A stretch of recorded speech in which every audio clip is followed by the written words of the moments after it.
hikmah Ibnu Athaillah As-Sakandari dalam kitabnya Al-Hikam.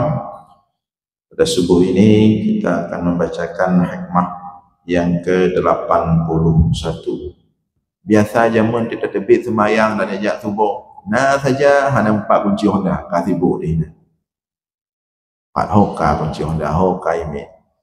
Nah saja bawa je. Kalian tu katruk tu masjid, kedua tamai peng pada tanya, belum sakar gila rumah mana sakar. Yang kemudian tapi nah saja. Ya. Tapi tiba-tiba tidak ada lagi itu, semua jadi lancar. 1 bulan, 2 bulan. Yang sang lagi udik mana datang ada masalah bercubi. Lancar je. Ulama salafus saleh sangat takut dengan keadaan itu. Kemudian terima kasih kepada Bapak Budi yang menyiar secara langsung di channel YouTube IDF Motivator pagi ini. Ini juga akan disebarkan ke mancanegara, ke Malaysia, Thailand, juga Singapura, Brunei. Alhamdulillah ceramah kita semakin mendunia. Terima kasih Bapak Budi.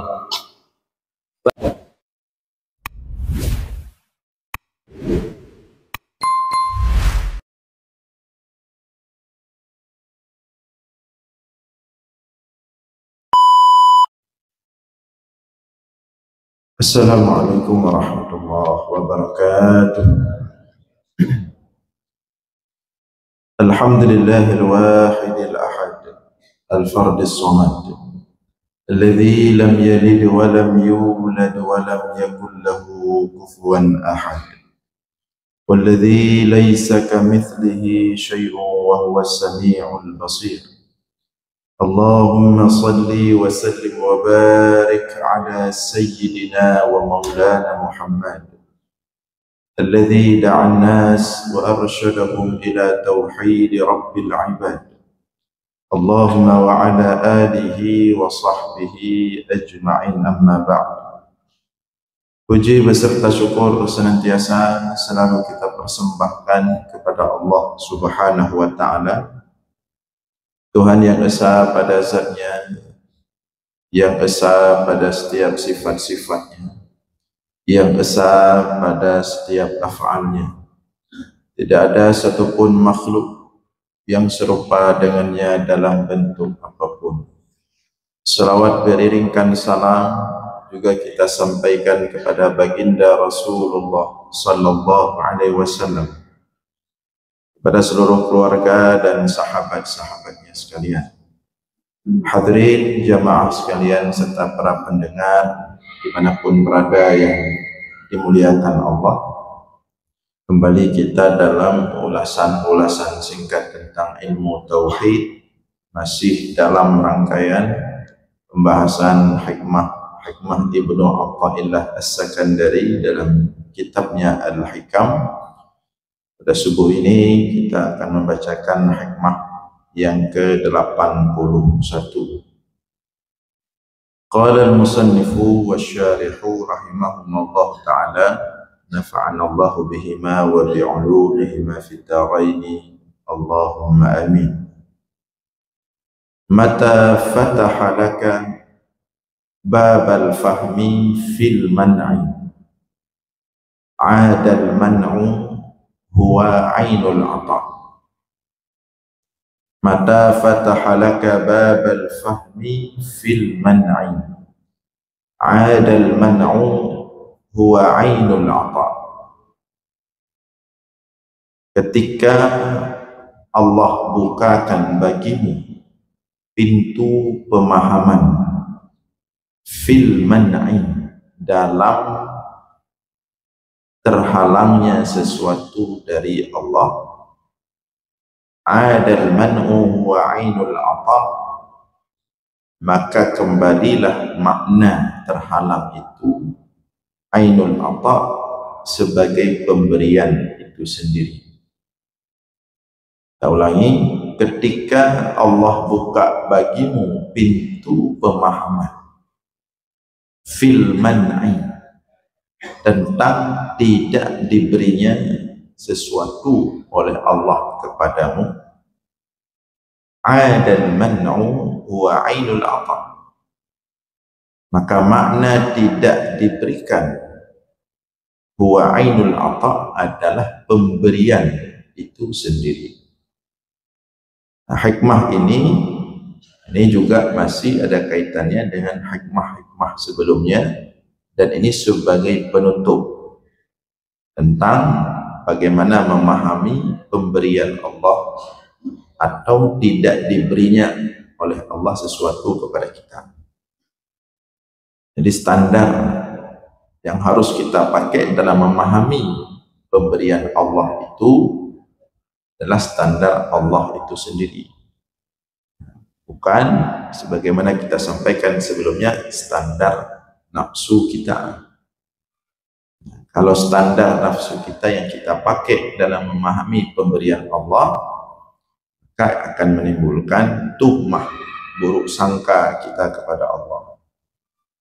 Karena yang kita pakai tolak ukurnya adalah nafsu kita. Tetapi agar kita terus husnudzon kepada Allah, maka tolak ukur yang kita pakai adalah cara Allah itu sendiri. Allah katakan dalam Al-Quran, Qulillahumma malikal mulki tu'til mulka man tasha wa tanzi'ul mulka mimman tasha wa tu'izzu man tasha wa tudhillu man tasha biyadika al-khair innaka ala kulli syai'in qadir.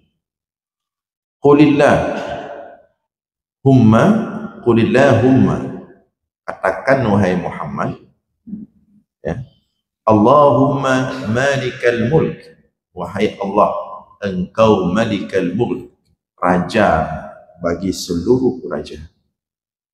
Tu'til mulka man tasha, engkau yang memberikan kekuasaan, kerajaan kepada orang yang engkau kehendaki. Wa tanzi'ul mulka mimman tasha, dan engkau pula yang mencabut, menarik balik kekuasaan, kerajaan kepada siapapun yang telah engkau beri. Wa tu'izzu man tasha, engkau yang meninggikan, mengangkat siapapun. Wa tudhillu man tasha, dan engkau pula yang meletakkan di bawah atau merendahkan siapapun. Jadi Allah yang memberikan kekuasaan, Allah pula yang mengambil balik kekuasaan, Allah yang menempatkan kita kadang-kadang di atas, Allah juga yang kemudian menempatkan kembali kita di bawah, atau ditempatkan kita di bawah kemudian di atas. Tetapi semua itu biyadikal khair. Biyadika, di bawah kekuasaanmu wahai Allah, di tanganmu wahai Allah, maknanya di bawah kekuasaanmu, di bawah pengaturanmu, di bawah kendalimu, al-khair, itu semua baik. Itulah tauhid di situ. Biyadikal khair, semua kendalimu, semua aturanmu, dan aturanmu, kendalimu khair, adalah baik. Itu standar Allah kalau sudah seperti itu. Jadi seorang jadi penguasa, seorang jatuh balik, dia cabut balik kekuasaannya, seseorang di atas, seseorang di bawah, itu semua kendali Allah. Dan setiap kendali Allah adalah baik. Itu kalau kita gunakan standar Allah. Maka saat kita berada di atas, Allah yang tempatkan kita di sana. Saat kita berada di bawah, Allah yang tempatkan kita di situ. Saat kita diberikan kekuasaan, Allah yang menginginkan itu. Saat kita tidak diberikan kekuasaan, dicabut atau dicabut balik kekuasaan, Allah yang menginginkan itu. Jadi tidak ada kemudian saat diberikan kekuasaan puji-puji Allah. Oh, ini saya baik diberikan kekuasaan. Begitu dicabut balik, mulai protes Allah, mulai mengeluh. Ini standar nafsu kita ini. Saat diangkat, saat berada di atas, saat dimuliakan, saat dibesarkan, puji-puji Allah. Tapi begitu tidak dipandang oleh siapapun, tidak ada yang melihat, tidak ada yang menghormati, mulai mengeluhkan Allah. Ini standar nafsu. Nah, tapi Ibnu Athaillah As-Sakandari ingin mengajak kita biyadikal khair. Ya, justru al-man'u huwa ainul ata. Terkadang tidak diberikan itu, itulah pemberian. Kita ingin diselamatkan oleh Allah, tidak diberikan sesuatu yang diinginkan oleh nafsu. Allah ingin memberikan kita sesuatu yang lain dari ketidakpemberian itu. Apa yang diinginkan oleh nafsu kita, Allah tahan, Allah tekan. Kita pengen makan seenak apa yang kita inginkan, tapi ditahan oleh Allah, nggak bisa makan. Apa dengan tidak ada uang atau karena ada penyakit. Allah menginginkan dengan kita nggak ada makan, nggak banyak makan, maka hati kita lebih bersih, jiwa kita lebih bersih, sehingga maknanya Allah ingin kita hadir di hadapannya, hadir dekat dengannya. Nah, maka oleh karena itu diharapkan daripada beberapa hikmah yang sudah kita bacakan ini, hidup ini jangan terlalu mengatur. Jangankan mengatur orang lain, diri sendiri saja jangan terlalu diatur. Apa maknanya diri sendiri jangan terlalu diatur? Ikuti saja alur yang sudah dibuat oleh Allah. Dimanapun Allah tempatkan kita, pada posisi apapun Allah letakkan kita, maka nikmati tempat dan posisi itu, berusahalah melakukan yang terbaik secara sungguh-sungguh, secara gigih, hatta ya'tiyakal yaqin, sampai waktu ajal tiba. Yang lain serahkan saja sama Allah. Kalau memang Allah melihat kita sudah pantas diangkat, Allah akan mengangkat. Maka kalau Allah yang angkat kita, insya Allah aman, tidak terjun bebas. Ada orang yang dia memaksa untuk di atas, akhirnya terjun bebas. Tapi biarlah Allah yang atur, masalah diangkat, masalah dibesarkan, masalah dipopulerkan, diviralkan, itu Allah saja. Kita ikuti alur saja. Hidup ini ikuti alur, aturan yang diatur oleh Allah. Nah, itu kesimpulan. Kalau kita kumpulkan dari hikmah-hikmah yang selama ini kita bacakan. Makanya di sini sebagai penutup, Ibnu Ajibah menjelaskan, idza fahimta ayyuhal abdu anillahi ba'da tahaqquqika birahmatihi wa ra'fatihi wa karamihi wa judihi wa nufudhi qudratihi wa ihatati ilmihi, alimta annaka idza sa'altahu syai'an aw hamamta bi syai'in aw ihtajta ila syai'in famana'aka minhu fa innama mana'aka dhalika rahmatan bika wa ihsanan ilaika id lam yamna'ka min bukhlin wala ajzin wala jahlin wala ghaflatin wa innama dhalika husnu nadharin ilaika wa itmamun li ni'matihi 'alaika li kaunihi atammu nadharin wa ahmadu 'aqibatin. Apabila engkau telah paham, wahai hamba, tentang Allah, Ya, apabila engkau telah mengenal Allah, telah punya ma'rifah kepada Allah, ba'da tahaqquqika, artinya setelah engkau memahami betul, memastikan birahmatihi, besarnya kasih sayang Allah, wa ra'fatihi, besarnya belas kasih Allah, wa karamihi, dan besarnya kemuliaan Allah, wa judihi, dan besarnya kedermawanan Allah, luasnya kedermawanan Allah, wa nufudhi qudratihi, dan tembusnya setiap kudrah Allah, kuasa Allah, wa ihatati ilmihi, dan jangkauan ilmu Allah kepada semua yang terjadi. Maka dengan engkau memahami itu, engkau mendapatkan pemahaman tentang itu, ma'rifah tentang itu, alimta, artinya engkau paham, engkau telah mengetahui, engkau telah mendapatkan ilmu tentang apa?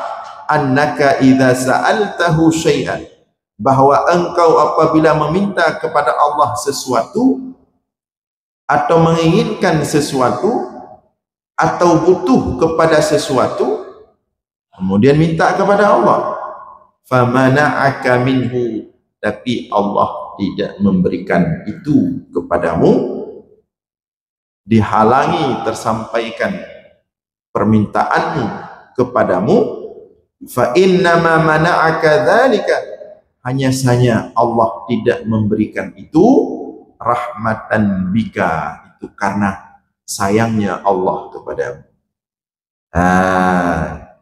wa ihsanan ilaika, karena baiknya Allah kepadamu, idh lam yamna'ka, karena Allah karena bukanlah makna Allah tidak memberikan itu kepadamu, min bukhlin, karena Allah pelit, bukan, wala ajizin, bukan karena Allah juga lemah, tidak mampu, bukan, wala jahlin, bukan juga karena Allah tidak tahu kebutuhanmu, wala ghaflatin, bukan juga karena Allah lalai,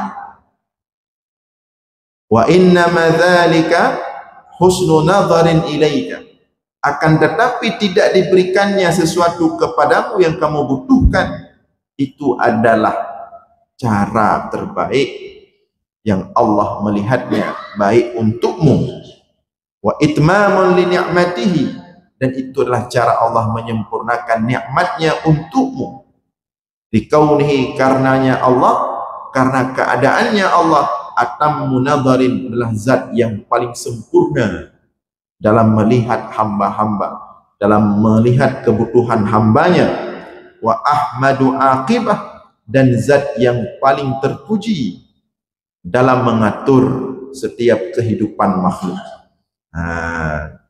Maka oleh karena itu kita harus husnudzan kepada Allah. Jadi tadi di sini dikatakan ada rahmat Allah, ada ra'fah, belas kasih sayang Allah, ada kedermawanan Allah, ada besarnya kudrah Allah, ada luasnya ilmu Allah. Maka hasil daripada iman kita kepada rahmat Allah, hasil iman kita kepada ra'fah, belas kasih sayang Allah, hasil iman kita kepada dermawannya Allah, hasil iman kita kepada kudrah, kemampuan, kuasa Allah melakukan apapun yang ia kehendaki, hasil daripada iman kita tentang luasnya ilmu Allah, maka seharusnya kita tidak boleh protes kalau apa yang kita minta tidak kita dapatkan dari Allah. Itu hasil. Jadi baik cuman pegah Allah nyan maha pengasih, Allah nyan sayang kepada hamba, tapi begitu sekali apa yang kita inginkan tidak dapat, kita mulai ragu. Tapi itu pekah gebi ya. Tapi tak boleh gebi, tak boleh gejo, tak boleh. Itu belum berarti kita memahami rahmat Allah. Seharusnya dengan kita memahami, mengimani sifat rahmat Allah, kasih sayang Allah, berarti itu sudah cukup menenangkan kita dalam menjalani kehidupan di dunia ini. Berarti kalau Allah maha pengasih, maka semua yang saya jalani di bawah kasih sayang Allah. Sudah selesai. Itu baru betul-betul iman dengan rahmat Allah, bukan ngomong-ngomong aja.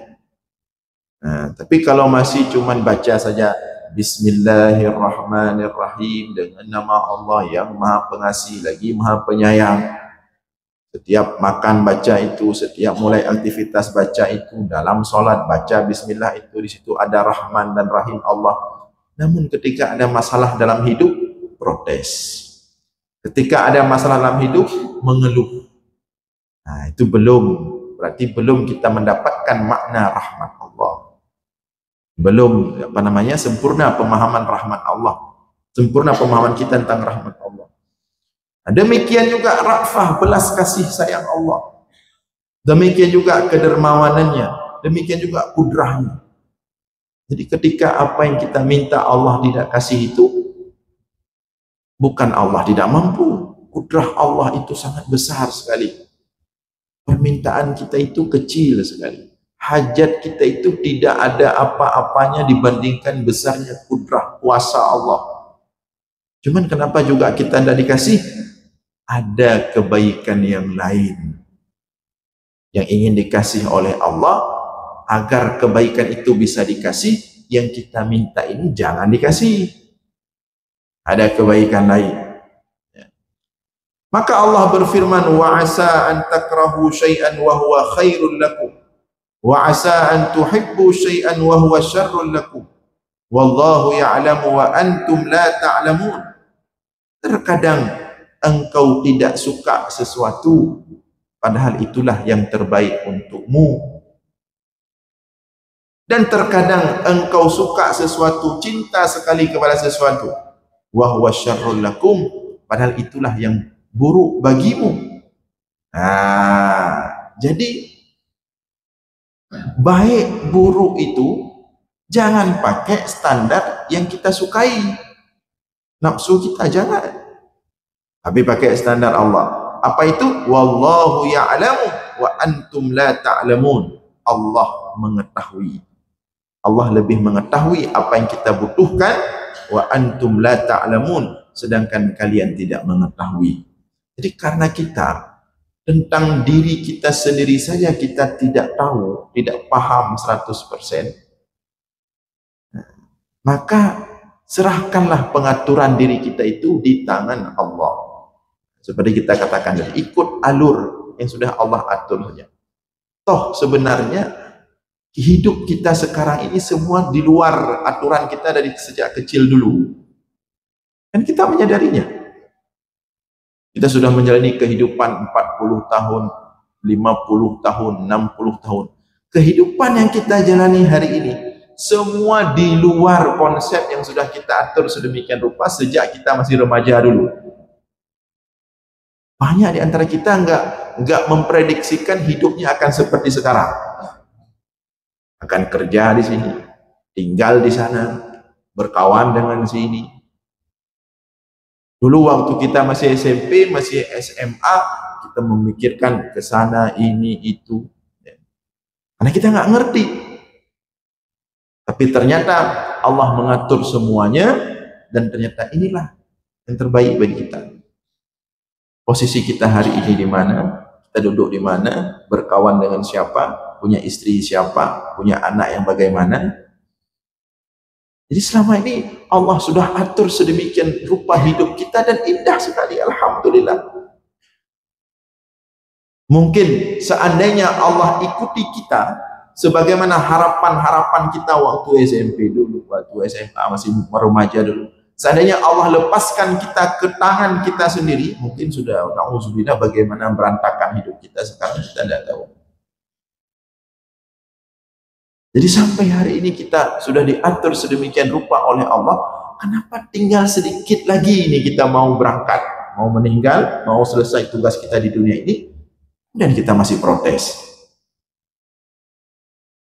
Ya, makna ketika kita mengucapkan Alhamdulillah ya Allah, kaget tak natu diblong ya Allah, itu menghendaki berarti ke depan kita harus lebih yakin lagi kepada Allah. Ya Allah, natu ju ya Allah, yang kan natu kalau enggak anak ya Allah, natu ju lah ya Allah.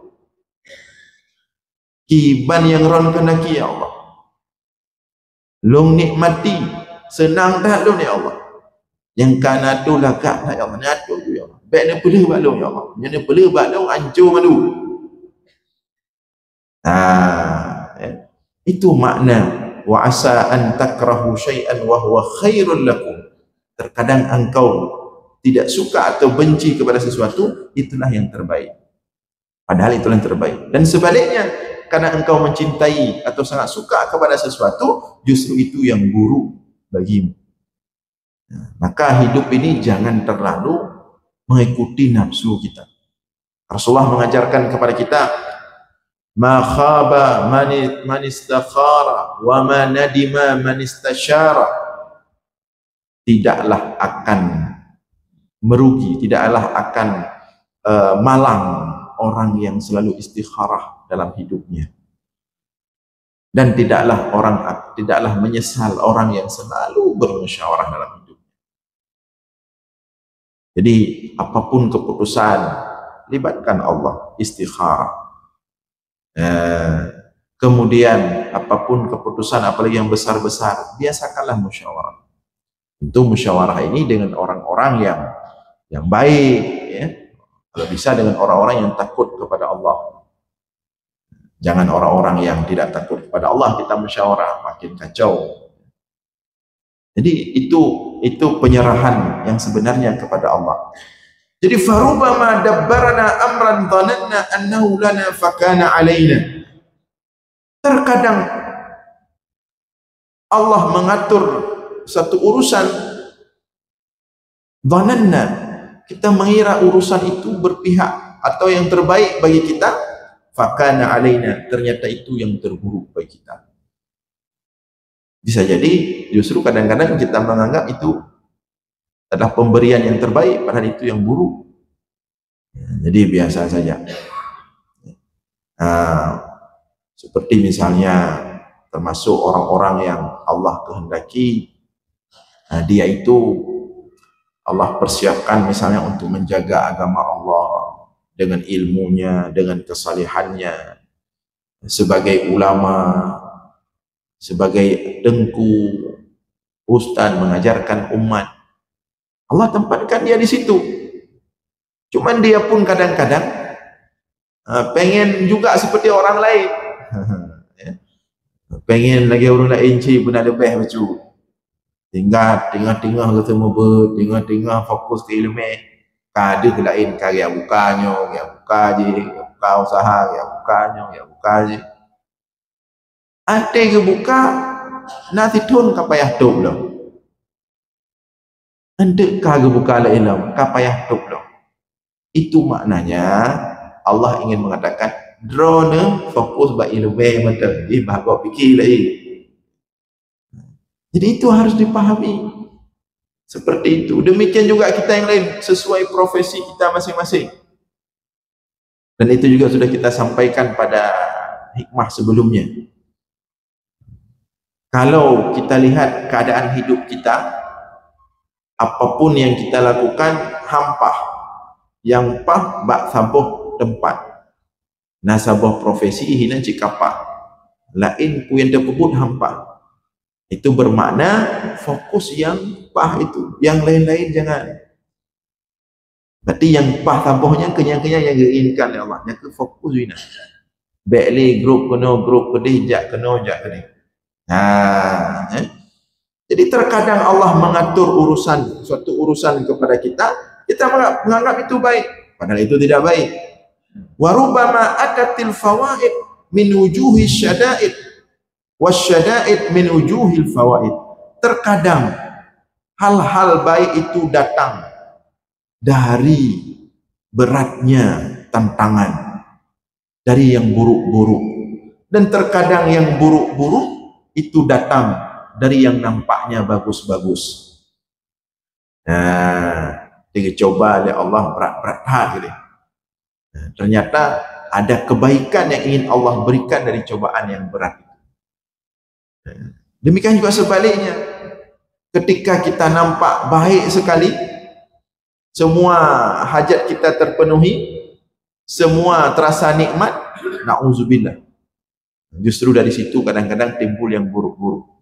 Makanya kalau ulama salafus saleh dulu, mereka itu kalau hidup mereka tiba-tiba terasa terlalu enak, mereka justru susah. Di bangku jalani udip, biasa na cobaan, na tantangan, nah saja biasa. Tiba-tiba hanali kamangan judit. Biasa jamun kita tebit semayang dan ajak subuh. Nah saja hana 4 kunci Honda kasih bu ni. 4 hoka kunci Honda hoka ini. Nah saja bawa je.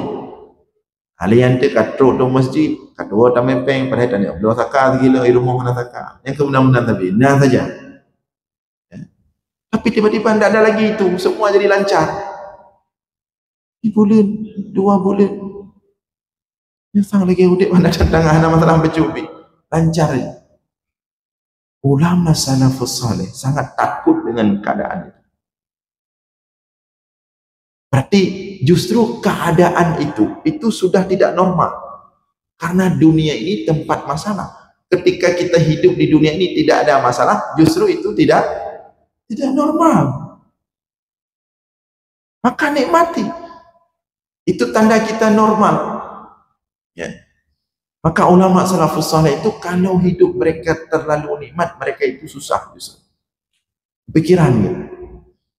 Tetapi begitu ada cobaan, begitu ada masalah, mereka terima dengan baik. Seperti seorang ulama sufi itu, anaknya meninggal, anaknya baru lahir, masih kecil, ya, si bayi meninggal. Maka orang-orang datang ke rumahnya untuk takziah. Yang datang ulama-ulama besar juga, jauh rumah syekh. Datang sampai ke rumah beliau, acara musibah meninggal anak, tapi auranya seperti acara akikah. Kita kalau pergi acara akikah orang kan, yang punya rumahnya happy, senang, ayahnya, kakeknya, cucu, ayahnya baru lahir anak, senang. Maka orang-orang datang ke rumah syekh ini meninggal anaknya musibah, melihat dia juga senang, senyum, game. Nah, maka orang bertanya, wahai syekh, ini acara musibah meninggal anak orang, maka lagi acara akikah. Anda ceria-ceria, Anda senyum-senyum, Anda bahagia. Syekh itu mengatakan, bagaimana saya tidak bahagia? Saya masih di dunia, tapi Allah menghendaki sudah ada keturunan saya yang mendahului saya ke surga. Jadi Syekh ini pakai standar Allah. Anak kecil meninggal, mereka Allah tempatkan di salah satu taman di surga. Dia melihat ke sana. Dan Rasulullah mengatakan dalam hadis, anak-anak kecil yang meninggal sebelum baligh, Allah tempatkan dia di salah satu taman di surga, menunggu orang tuanya nanti di hari akhirat. Nah, dia melihat ke sana. Maka gunakanlah standar Allah. Jangan menggunakan standar kita. Terakhir, famata fataha laka ayyuhal murid babal fahmi anhu fil man'i wa alimta ma fihi minasyarr wal khair wa husnan nadhari laka adal man'u fi haqqika huwa ainul ata. Maka ketika Allah buka bagimu, wahai murid, wahai hamba tadi, akan bab pemahaman tentang Allah. Ketika Allah tidak memberikan sesuatu, maka engkau paham ma fihi minasyarr, bisa saja pada apa yang Allah tidak berikan, di situ ada keburukan bagi kita. Wal khair, demikian juga sebaliknya, ketika Allah tidak memberikan sesuatu kepada kita, bisa jadi dalam tidak diberikan ada kebaikan, kalau diberikan ada keburukan. Wa husnun nazar laka, maka itulah cara terbaik yang Allah pandang layak untukmu. Adal man'u fi haqqika huwa ainul ata. Dengan demikian pahamilah bahwa sesungguhnya tidak diberikannya sesuatu oleh Allah kepadamu, huwa ainul ata, pada hakikatnya itulah pemberian yang sebenar-benarnya. Jadi bab ini sudah selesai dari beberapa hikmah yang sudah kita baca. Maka mudah-mudahan dengan kita memahami bab ini bab besar dalam menjalani kehidupan, sehingga standar kita dalam menjalani kehidupan ini lebih pas, tidak mudah mengeluh, tidak mudah memprotes, hidup kita lebih stabil, hidup kita lebih pas sesuai dengan apa yang sudah diatur oleh Allah. Mudah-mudahan ada manfaat. Aqulu qawli hadza wastaghfirullah li wa lakum. Wassalamualaikum warahmatullahi wabarakatuh.